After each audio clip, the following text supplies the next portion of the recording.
Bienvenue à vous, place au Flash Info. On commence avec les prévisions météorologiques en ce lundi. Dans la région, le temps redevient sec avec pour certains la chance de retrouver quelques éclaircies par endroits.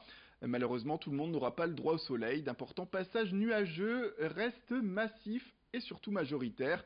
Côté température, on reste bien au froid. Les prévisions auront affiché 5 degrés pour les maximales à Dunkerque aujourd'hui. De même pour Calais et Lille et seulement 4 petits degrés du côté de Saint-Omer. Plus d'informations sur vos prévisions météorologiques, ce sera bien sûr après ce journal. Place au titre et en image, on vous présente une formation rapide destinée aux demandeurs d'emploi ou allocataires du RSA. Pour pallier les difficultés de recrutement dans le secteur de la boucherie-charcuterie, la Chambre des métiers, de l'artisanat et le Conseil régional avaient testé le dispositif en 2017. Les résultats jugés satisfaisants et les besoins de main-d'œuvre avec 400 postes à pourvoir dans la région ont poussé les acteurs locaux à développer plus largement cette formation rapide en 7 semaines. Les apprentis découvrent ainsi les bases du métier tant sur le plan de la production que de la commercialisation. Les différents modules ont été pensés en tout cas pour rendre le futur boucher rapidement opérationnel en privilégiant la pratique. Explication complémentaire avec Jean-Claude Picavé, responsable de la formation. Il nous l'a décrit point par point. Ils suivent une formation, un pré-module, si vous voulez, ici, de 70 heures, de 2 semaines. Donc on les accommode, on leur explique le métier, on les forme aux gestes de base donc, du métier de boucher. Ensuite, ils s'en vont dans des entreprises pour répondre à un premier module qui s'appelle le désossage, c'est-à-dire les désossages de toutes les espèces donc, de viande que l'on peut trouver en boucherie.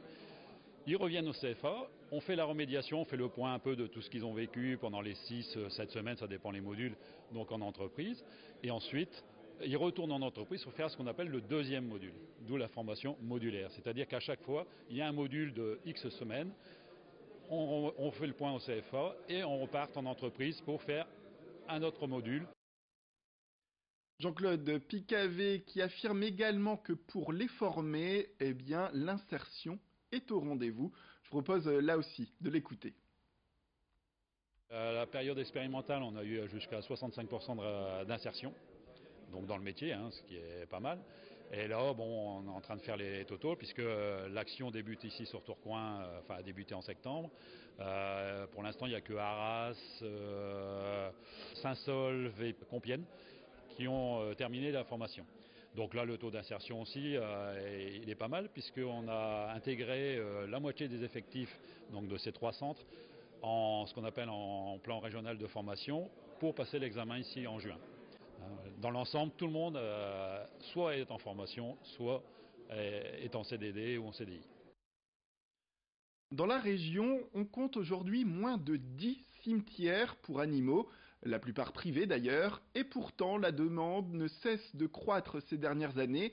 Et pour permettre donc aux familles d'offrir une sépulture à leur animal sans trop dépenser, le maire de Bienche-Sava, près d'Arras, a décidé de créer un cimetière communal, public donc, dédié aux petits animaux de compagnie. Ici, pas de frais annuels à payer comme dans les structures privées. Il faudra uniquement participer au coût de la tombe. Le projet est validé, mais il doit encore être finalisé.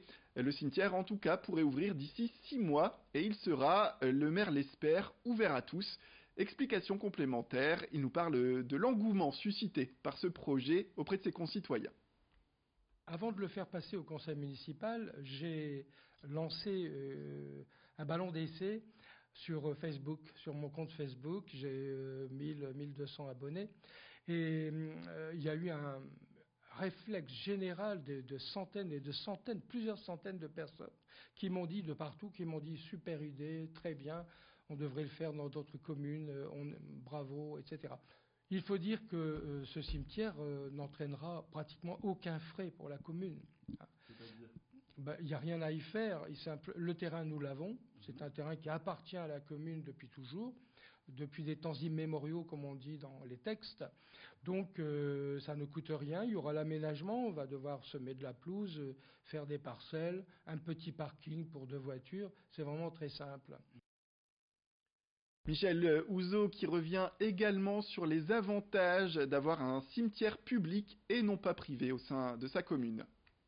La solution qui s'offre à la plupart des gens, surtout quand ils habitent en milieu, dans un immeuble par exemple, c'est de malheureusement le confier à un vétérinaire qui va l'incinérer.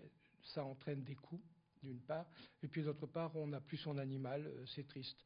Je pense que le mieux, c'est de pouvoir éventuellement se recueillir et puis savoir qu'il est près de chez nous.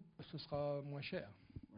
Puisque l'autre cimetière qui est privé, ça coûte 200 à 300 euros, plus 100 euros par an, alors que nous, on demandera simplement la rémunération de la fosse, et puis c'est tout, quoi. Pour terminer cette édition, retour en images sur la 4e édition de l'International Lille Tattoo Convention, ce week-end à Lille Grand Palais. 350 artistes tatoueurs français et internationaux étaient réunis en 3 jours avec des concours, des tattoo battles, des expos, des concerts et même le casting de Miss Tattoo France 2019.